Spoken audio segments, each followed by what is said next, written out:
I'm attracted to my boss, and it's making me question everything.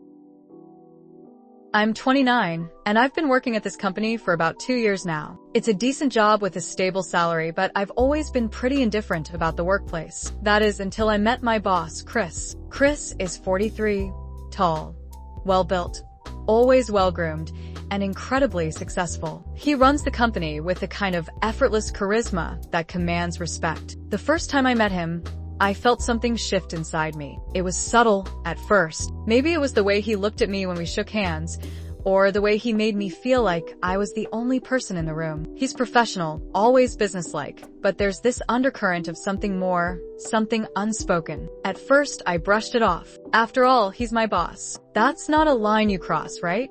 But then we started working together on a project that required us to spend a lot of time together. The more time we spent, the more I couldn't ignore the chemistry between us. He'd compliment me on my work, but not in a good job kind of way. It was more personal, like he noticed the little things, the way I spoke, how I carried myself. There were these moments, little interactions that seemed innocent on the surface, but felt charged with something else. A lingering touch on my shoulder, a gaze that lasted just a second too long. One night, after a long meeting, he invited me to join him for a drink at a bar near the office. I thought it was just a casual invite. Nothing out of the ordinary. But once we sat down, things felt different. The conversation shifted from work to personal, and I started noticing how attractive he really was. How his voice had this low, soothing quality to it. How when he smiled, there was a glint of mischief in his eyes. We ended up staying for a few hours, talking about everything, life, career, relationships. And as the night went on, I found myself leaning in closer to him, laughing at his jokes, feeling more and more drawn to him. I had to keep reminding myself that this was my boss, that nothing could ever come of this. But then he said something that made my heart skip a beat. You know, he said, I don't usually let people get close to me, but I feel like you're different. There's something about you that's intriguing. I didn't know how to respond. Was he flirting with me? Was I imagining things? It felt like a game, one I didn't know how to play. The worst part? I didn't want to stop. The more I thought about it, the more I realized that I was falling for him. I didn't want to feel this way. It was dangerous, unprofessional. It could ruin my career if it got out. I haven't told anyone about how I feel. Not my friends, not even my closest coworkers. It's this secret that weighs on me every day. I see him in the office, and I can't help but notice how my heart races when he walks into the room. It's so obvious that it feels impossible to ignore. And yet, I can't stop myself. I'm drawn to him in ways I can't explain. And the worst part is, I don't know if I want to stop. A week passed after that night at the bar, and things at work stayed professional. Too professional. Chris and I didn't speak about the drinks, didn't even acknowledge the subtle shift that had happened between us. But the tension?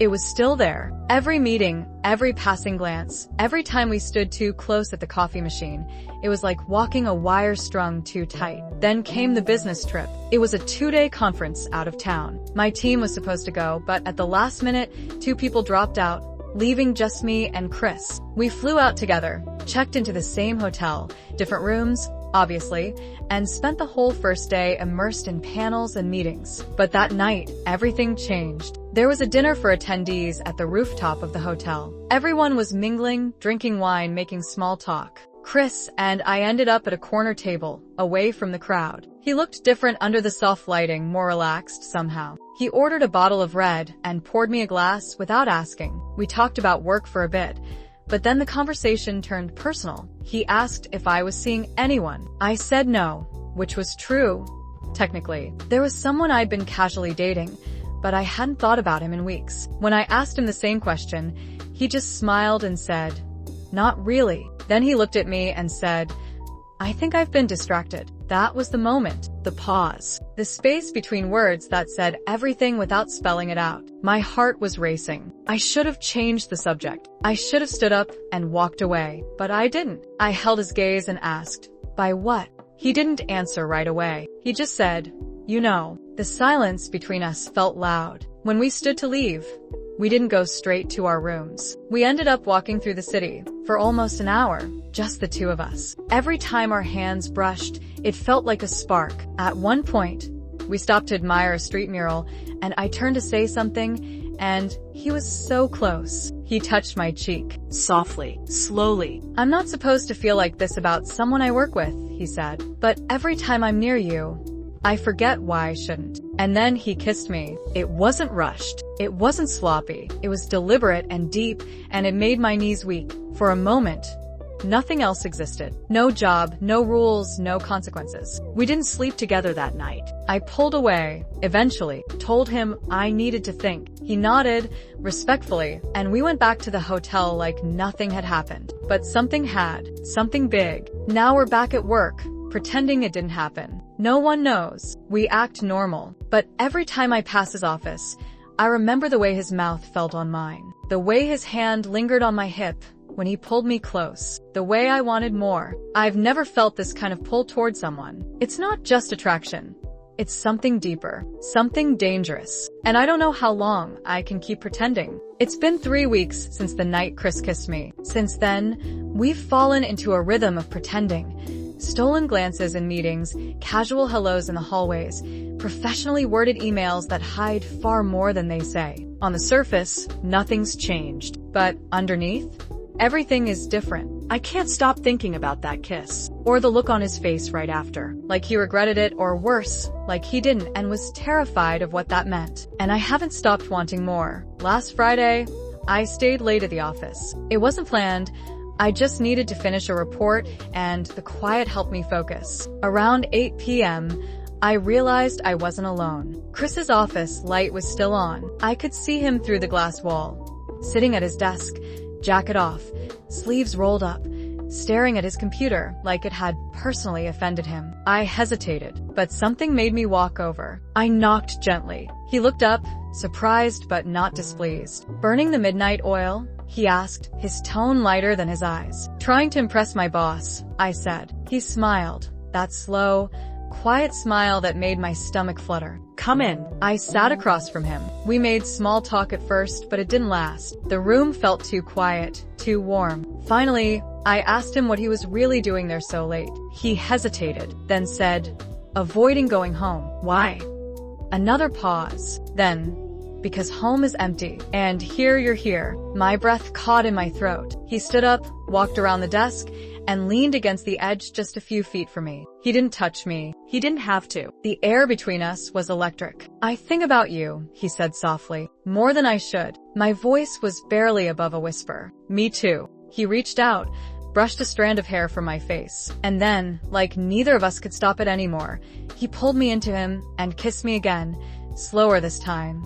Deeper. My hand slid under his shirt without thinking. His fingers gripped my waist like he was anchoring himself. We didn't go all the way, not that night, but we crossed a line and we both knew it. I left before it went further. My head was spinning, my body aching for more, but I had enough control left to stop. Barely. Since then, everything's gotten harder. He started texting me late at night. "Can't sleep. Thinking about you." Sometimes, he just sends a single word. "Us?" And I don't know how to answer. This could destroy both of us. Our careers, our reputations, everything. But every time I see him, all I want is to feel his hands on me again. All I want is to stop pretending we can go back. And the worst part?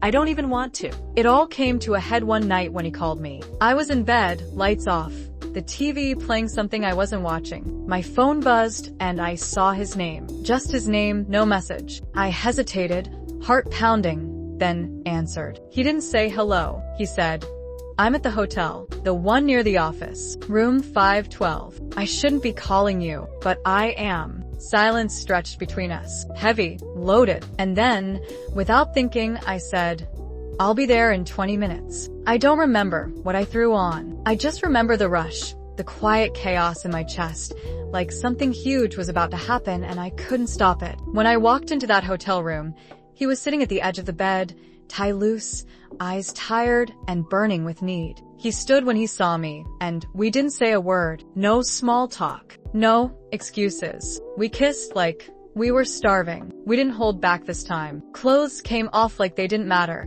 Hands grasped like we'd fall apart otherwise. It was desperate, raw, beautiful. It wasn't just lust. It was everything we'd been avoiding. And it felt like the truth. When it was over, we lay there for a long time, breathing, quiet. Eventually, I asked, "What now?" He didn't answer right away. Then he whispered, "I don't know, but I know I don't want to live a life where I don't get to know what this could be." We didn't make promises that night. We didn't plan how to explain ourselves, how to navigate the mess, but we chose it. We chose each other. And maybe that makes us reckless. Maybe it makes us selfish. But for once, I chose something not because it was smart or safe, but because it felt right. And sometimes, that's enough. Thanks for listening. If you made it this far, I really appreciate your time. Don't forget to like, subscribe, and turn on notifications. I'll be back soon with another confession. See you in the next one.